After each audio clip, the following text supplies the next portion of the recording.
Luis del Pino es Radio Libertad. Estados Unidos e Irán publican sendos comunicados anunciando un alto el fuego de 15 días. Poco antes de que expirara el ultimátum anunciado con gran énfasis por Donald Trump, el presidente de Estados Unidos ha decidido suspender los ataques. Siempre que Irán acepte la apertura total, inmediata y segura del estrecho de Hormuz, estoy dispuesto a suspender los bombardeos, afirmó en redes sociales, subrayando que se trataría de un alto el fuego recíproco. La decisión llegó tras conversar con el primer ministro de Pakistán y el jefe del ejército, quienes también habrían pedido a Teherán permitir la libre navegación por el estrecho como gesto de buena voluntad. Trump aseguró además que los objetivos de la operación conjunta con Israel iniciada el 28 de febrero ya han sido cumplidos y superados, incluyendo el debilitamiento de las defensas iraníes y la eliminación de figuras clave del régimen, entre ellas el ayatolá Ali Jamenei.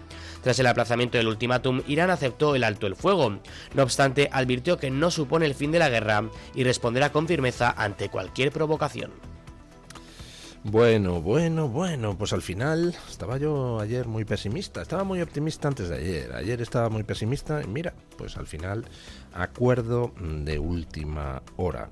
Estados Unidos e Irán han publicado cada uno su propio comunicado anunciando un alto el fuego de 15 días y anunciando que van a iniciar ya negociaciones cara a cara en Pakistán. Recuerdan ustedes que se filtró que las negociaciones se estaban produciendo entre Estados Unidos e Irán pues a través de 3 vías, Turquía, Egipto, Pakistán, que en Pakistán incluso había habido alguna reunión de enviados iraníes y estadounidenses. Irán lo negó todo, no dijo no había ninguna negociación, que no había ningún contacto. Estados Unidos está negociando consigo mismo, llegaron a decir textualmente. Bueno, pues por supuesto que estaban negociando, como decía Trump, y que el principal mediador era Pakistán. Ahora en Pakistán pues habrá negociaciones ya abiertas, cara a cara, y bueno, pues una puerta a la esperanza. Estados Unidos ha puesto una lista de 15 condiciones, Irán ha respondido con una lista de 10 condiciones y al final, pues por debajo de la mesa ha habido las conversaciones que haya tenido que haber, con intermediación sobre todo del primer ministro pakistaní y del jefe del ejército pakistaní, para llegar a un punto que básicamente es lo que Estados Unidos estaba reclamando de cara a un alto el fuego temporal, que era la reapertura del estrecho de Hormuz. Hay muchísimas cosas que comentar, matizar, añadir. Luego iremos viendo alguna en posteriores bloques informativos, pero por lo pronto, pues ese es el acuerdo. 15 días de interrupción de los ataques de Estados Unidos e Israel contra Irán y de Irán contra Israel y las petromonarquías del Golfo, y apertura inmediata del estrecho de Hormuz. Apertura inmediata, ojo, no significa volver a la situación anterior. Irán va a cobrar un canon por pasar por el estrecho de Hormuz, así figura en una de las 10 condiciones puestas por Irán para la negociación, y lo ha confirmado Donald Trump en un mensaje de hace menos de una hora, que Estados Unidos va a participar en esa especie de filtrado por el estrecho de Hormuz, es decir, van a estar buques americanos en el estrecho de Hormuz trabajando conjuntamente con buques iraníes y cobrando un canon a cada uno que pase por allí. Se va a poder pasar todo lo que uno quiera y de manera segura, pero pagando un canon que se repartirán Irán y Omán.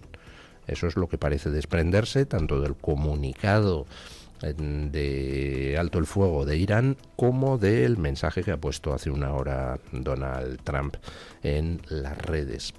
Con lo cual, pues al final va a ser China la que pague con su pasta por los buques que transiten por el estrecho de Hormuz todo el dinero que Irán considere que necesita para la reconstrucción. ¿Significa esto que ha acabado la guerra? No. Ojo, esto es un alto el fuego temporal de 15 días. Es una excelente noticia, es un triunfo para Donald Trump, pero una cosa es lo que se acuerda sobre el papel y otra cosa lo que pasa luego. El diablo está en los detalles y luego se lo comentaré en los siguientes bloques informativos. Pero vamos con algunas otras cosas, algunas de fuera, otras de dentro. Por ejemplo, pues seguro que han estado ustedes oyendo a los sospechosos habituales de siempre levantar la voz contra Israel y Estados Unidos. Dios mío, si atacan centrales eléctricas sería un crimen de guerra.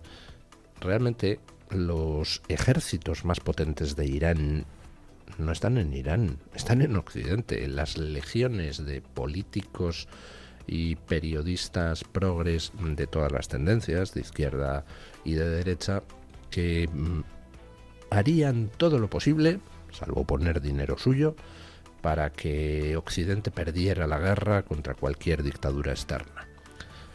Y a la hora de hacer lo posible para que Occidente pierda esa guerra, pues entonces se ponen a reclamar, no, el derecho internacional, no, Dios mío, crímenes de guerra si se ataca a infraestructuras eléctricas. Aquí solo hay unos que estén cometiendo crímenes de guerra, que han sido los iraníes. Por ejemplo, la utilización de escudos humanos es un crimen de guerra, tipificado en la Convención de Ginebra. Bueno, pues no, todas esas legiones de antioccidentales que viven en Occidente, dedicándose a señalar con el dedito a Estados Unidos e Israel por inexistentes crímenes de guerra. Pero cuando hay verdaderos crímenes de guerra, callaos todos. Por ejemplo, lo que ha pasado en Ucrania con un ataque ruso, escuchen. El presidente de Ucrania, Volodymyr Zelensky, ha denunciado a través de su cuenta en X un nuevo ataque contra la población civil. 7 personas permanecen hospitalizadas tras el impacto de un dron ruso FPV contra un minibús en Nikopol. Otras 9 fueron atendidas en el lugar y además lamentablemente 4 personas han fallecido. Mis condolencias a sus familias y seres queridos, dijo el presidente. Zelensky añadió que Rusia continúa su terror deliberado contra la población de Nikopol y otras ciudades cercanas al frente. Recordó además que hace apenas unos días un ataque contra un mercado en la misma ciudad dejó 5 muertos y 28 heridos, mientras que en Jersón los bombardeos contra los civiles son constantes y provocan víctimas mortales a diario. Nikopol ha sido uno de los objetivos recurrentes de estos ataques. Dnipro también ha sufrido repetidos bombardeos rusos con numerosas víctimas civiles. El uso de drones FPV en este tipo de acciones sugiere, según denuncian las autoridades ucranianas, que los atacantes pueden ver con precisión sus objetivos. Así es, cuando tú estás atacando con drones, el dron es no tripulado, pero hay un operador que es el que lo está moviendo y que es el que está viendo qué es lo que ataca. Bueno, pues Rusia atacó ayer un autobús normal, un autobús de línea con gente normal y corriente dentro. Eso es un crimen de guerra. Pero no escucharán ustedes a ninguno de los macarras que se dedican a ponerse del lado de los enemigos de Occidente de manera sistemática, no escucharán ustedes a ninguno de esos levantar la voz por los crímenes de guerra que cometa Rusia. Porque Rusia, claro, no es Occidente, entonces puede cometer los crímenes de guerra que le dé la gana, como los iraníes o como los asquerosos terroristas de Hamas. Hablando de Rusia, resulta curioso el cómo la guerra de Irán ha ayudado a Ucrania. Esa guerra que Trump e Israel han puesto en marcha contra Irán, pues ha demostrado ser uno de los factores más desestabilizadores para el ejército ruso. ¿Por qué? Pues porque Irán era uno de los principales proveedores de drones para el ejército ruso. Las fábricas de drones en Irán funcionaban a pleno rendimiento para nutrir a Putin de drones con los que atacar a Ucrania y, como vemos, también a la población civil ucraniana. La guerra contra Irán ha hecho que, por supuesto, esa exportación de drones pues se viera seriamente afectada por tres motivos. Primero, porque han sido atacadas algunas de las fábricas donde Irán manufacturaba esas máquinas letales. Segundo, porque Israel ha bombardeado los puertos en el mar Caspio, los puertos iraníes por donde circulaban esos suministros militares hacia Rusia. Y tercero, porque los drones que se han salvado de la destrucción de las fábricas y almacenes, pues los necesita el propio Irán para su defensa. Con lo cual, pues de repente Putin se ha visto privado de uno de los elementos clave en su pelea sobre el terreno, que ahora mismo depende en buena medida de la disponibilidad de drones. Resultado, pues que veníamos de una serie de meses, más de un año ya, donde Rusia iba avanzando poquito a poquito en Ucrania. Bueno, pues ahora se ha invertido la tendencia y ahora eso se ha frenado y es Ucrania quien en ciertas zonas está avanzando poquito a poquito. Miren ustedes por dónde, pues está todo conectado. Y si Trump ataca a Irán, pues a Putin le hace un roto. Bueno, Milei, hemos hablado de Milei, esa entrevista magnífica que le hacía Vieito Rubido en el debate. Ayer Milei dijo algo, pues hombre, que la verdad es que se agradece entre tanta estupidez. Ayer dijo que no hay nada por lo que pedir perdón por el descubrimiento y la conquista española de América. Escuchen. El presidente de Argentina, Javier Milei, ha sido tajante a la hora de desmentir la leyenda negra que rodea las relaciones históricas entre España e Hispanoamérica, rechazando de forma categórica cualquier planteamiento de pedir disculpas por el pasado. Usted no puede hacer análisis anacrónicos. Yo hago una pregunta, si estuvieran vivos Sócrates, Aristóteles, Platón, ¿usted los ejecutaría? Pero, digamos, usted no puede juzgar de manera anacrónica. Entonces, agarrar y hacer ese juicio es un juicio anacrónico. Entonces, desde mi punto de vista, yo, digamos que debo ser el máximo exponente de amor a la libertad en el mundo, porque, digamos, o sea, estamos ahí cabeza a cabeza con otros libertarios, pero digo, debo estar entre los 5 que más la defiende, seguro. Al margen de eso, usted no puede hacer un juicio anacrónico. No puede extrapolar una situación de hace 600 años, por decir algo, casi 600, más de 500 años, a hoy, y decir, no, bueno, es un disparate, digo, es un disparate, o sea, lo pongan como lo pongan, es un disparate. La entrevista concedida al debate tuvo lugar en la Casa Rosada, donde el presidente mantuvo una conversación de más de una hora con el diario. Durante el encuentro abordaron cuestiones relacionadas con la economía, la cultura y la situación política general. Bueno, pues toda la razón, Milei. Eso es algo que evidentemente llevamos diciendo durante mucho tiempo muchas personas. Yo desde que empecé en esta cosa radiofónica he visto un cambio espectacular en la opinión pública y en el conjunto de historiadores y divulgadores. Hay una corriente cada vez más intensa de revisión de todas las estupideces negrolegendarias, de todas las chorradas antihistóricas. No es que España no tenga nada que pedir, por lo que pedir perdón en la conquista de América, es que tiene muchísimo de lo que enorgullecerse. Los sucesos históricos, pues los tienes que juzgar en el contexto de la época. Evidentemente, pues sí, claro, en aquella época, pues en las minas americanas, pues había gente trabajando en unas condiciones durísimas para extraer oro. Sí, claro, y en las minas de Almadén, aquí en España, pues había las mismas condiciones durísimas para extraer mercurio. Era la época. No puedes juzgar las cosas prescindiendo del contexto, y esas condiciones durísimas pues eran igual en las minas de todo el mundo. Posiblemente en las minas de Almadén o de América pues fueran bastante más benévolas que las que había en otros sitios.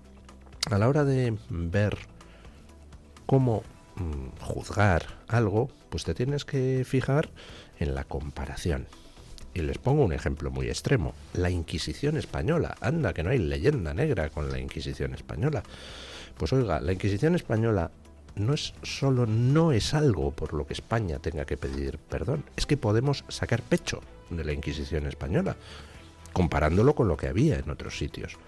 Gracias a la Inquisición española, en España se mató a muchísima menos gente, pero vamos, un orden o dos de magnitud menos que en otros lugares.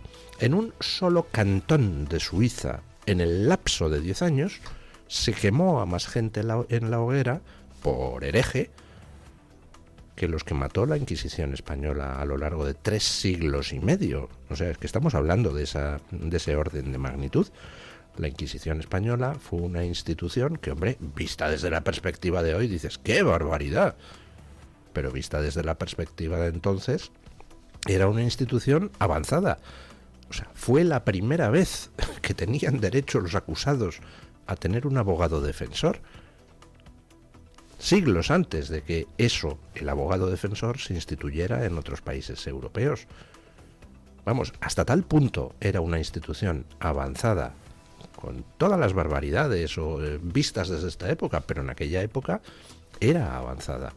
Hasta tal punto que cuando a un ladrón le pillaban robando, el tío blasfemaba para que le mandaran a que le juzgara la Inquisición y no la justicia secular, que era infinitamente más bestia en España y en todas partes. Bueno, pues ese tipo de análisis anacrónicos es lo que denuncia Milei, y a mí lo que me gusta es, pues eso, que menudean cada vez más las voces que exponen algo muy simple, que ya está bien de mirar a nuestro pasado con una especie de sensación ceniza. Todo lo contrario, tenemos muchísimo de lo que sentirnos orgullosos. Y una última consideración. Esto, el que Milei se pronuncie sobre esas cuestiones, es un ejemplo de que lo que necesitamos, en lo que estamos, en lo que se está produciendo en el mundo, no es gradualismo. Aquí no se trata de un mundo que ha sido echado a perder por las ideologías progres de izquierda y de derecha. No se puede intentar cambiar de a poquitos, porque lo han pervertido todo. Todas las instituciones se han infiltrado en todas partes, en la universidad, en la justicia. No, hay que ir al cambio radical, hay que ir a la revolución conceptual, a la revolución cultural. Hay que hacer una enmienda a la totalidad, una enmienda a todo. Nada de, no, bueno, y ahora mejoramos un poquito la economía. Hay que mejorar la economía, hacerles perder la guerra cultural. Hay que hacerlo todo a la vez. Y bueno, pues Milei es un buen ejemplo. Ataca en todos los frentes al mismo tiempo, como hace Trump. Y como aquí hace Vox. Bueno, hay algunos que ven venir el futuro. Y claro, dicen, ¿y qué hay de lo mío? Llevo aquí estafando a los españoles décadas y lo mismo se me acaba el chollo. Y los sindicatos piden ahora que se blinde su financiación ante un futuro cambio de gobierno. Escuchen. Los sindicatos mayoritarios Comisiones Obreras y UGT han planteado una reforma del sistema de financiación de las organizaciones que participan en el diálogo social. En un documento conjunto que también aborda cuestiones como el contrato de tiempo parcial o el despido, ambas organizaciones proponen blindar su financiación para que ésta no dependa de la voluntad política. En concreto, los representantes de los trabajadores sugieren establecer un mecanismo que compense la dedicación y asistencia de sindicatos y organizaciones empresariales más representativas en los procesos de negociación. Este cambio afectaría también a las patronales COE y CEPIME. La propuesta contempla que estas entidades perciban una compensación anual en forma de indemnización por su participación en los marcos de diálogo social, concertación y negociación colectiva. Bueno, que dicen que se acabó el comer gambas como cambie el gobierno y que por tanto que hay que blindar. Pues no sé cómo lo van a blindar. Cualquier cosa que el gobierno pudiera hacer legislativamente, pues se puede hacer. Se puede deshacer legislativamente, sobre todo porque parece que lo que se aproxima es un cambio de gobierno con una mayoría suficiente como para cambiar muchas cosas. Sí, ya lo sé, depende del PP y la verdad es que, en fin, fiarse de que el PP deshaga algo de lo que ha hecho el PSOE, pues es mucho fiarse viendo lo que hizo Rajoy, que con una mayoría absoluta no tocó absolutamente nada de lo que había hecho Zapatero. Es más, profundizó en algunas cosas, como por ejemplo la rendición ante ETA. Ya sé que es mucho fiarse, pero, hombre, esa mayoría que pudiera haber para un nuevo gobierno, pues dependerá de que Vox dé su apoyo. Y obviamente Vox no va a tolerar que ningún blindaje de los golfos que viven del presupuesto público pues pueda seguir en pie. Entonces, bueno, que pidan los sindicatos lo que les dé la gana. Todo lo que se haga se deshará. Todo lo que se derribe se reconstruirá. Vamos a un cambio total y, por supuesto, los sindicatos en ese panorama pues son... Los sindicatos, me refiero a los falsos sindicatos, UGT y comisiones. Hay otros sindicatos que no necesitan de la subvención pro gambas. Los sindicatos en ese nuevo panorama al que vamos, pues son simplemente esos falsos sindicatos, algo condenado a la desaparición, porque a UGT y comisiones le quitas el dinero público y se quedan en absolutamente nada. Bueno, en España pues ya hemos normalizado la violencia de quienes vienen desde fuera. Es más, hemos normalizado que somos nosotros los que financiamos esa violencia. Escuchen. Un menor de edad ha sido brutalmente agredido este fin de semana en medio de la calle y a plena luz del día en San Juan de Torruella, Barcelona. Los hechos ocurrieron el domingo hacia las 8 de la tarde cuando un joven inmigrante atacó a la víctima con una violencia extrema, propinándole patadas por todo el cuerpo, especialmente en la cabeza, mientras otros 3 jóvenes observaban sin intervenir y una chica grababa la escena con su teléfono móvil. Las imágenes que se han difundido rápidamente entre los vecinos del municipio han acabado viralizándose en redes sociales. Según se aprecia en el vídeo, el agresor acorrala primero a la víctima y le exige que se quite las gafas. El menor intenta calmar la situación ofreciéndole 10 euros, pero el atacante no cede y lo amenaza. Poco después cumple su advertencia, se abalanza sobre él, lo derriba de una patada y continúa golpeándole de forma reiterada, incluso en la cabeza y el rostro, hasta dejarlo inmóvil en el suelo. Menores magrebíes agrediendo brutalmente a un menor a plena luz del día, grabando la escena. Pregunto, ¿a alguno de ellos le estamos pagando a través de esa estafa brutal de el mantenimiento de menas?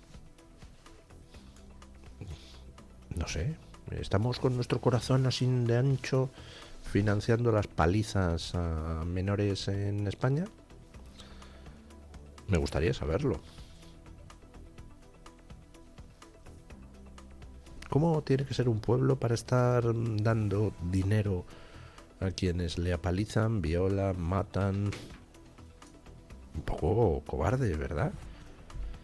Pues es que llevamos así décadas, financiando primero al separatismo vasco que volaba la nuca a la gente, financiando después al separatismo catalán que da golpes de estado, manda a sus escuadras de matoncillos a tratar de acongojar al personal, financiando a la inmigración que nos agrede.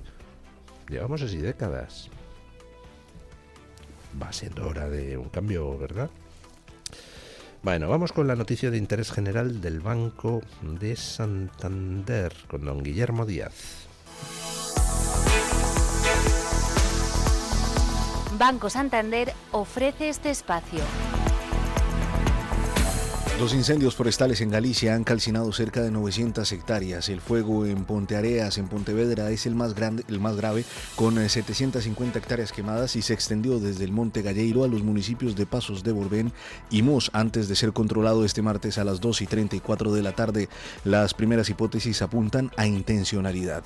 El incendio de Carballo, en La Coruña, suma 150 hectáreas y quedó estabilizado el lunes por la tarde, con 5 vecinos desalojados preventivamente, y aunque ya han podido regresar a sus casas. Para combatir ambos fuegos se movilizaron en total 11 helicópteros, 10 aviones, 46 brigadas y decenas de motobombas y agentes forestales.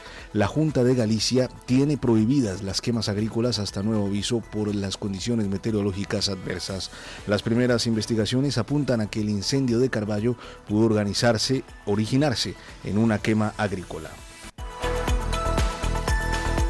Banco Santander ha ofrecido este espacio.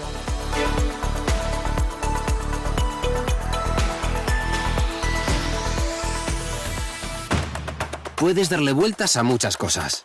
A qué emisora escuchar, a dónde ir a comer, a qué serie ver o a qué ropa ponerte. Pero a lo que no deberías darle ninguna vuelta es a cómo conseguir el nuevo iPhone 17. Porque ahora, si vienes al Santander, podrás disfrutarlo con renting desde 0 euros al mes. Consulta condiciones en bancosantander.es. Promoción válida hasta el 9 de abril de 2026. Es el momento. Santander. No le des más vueltas.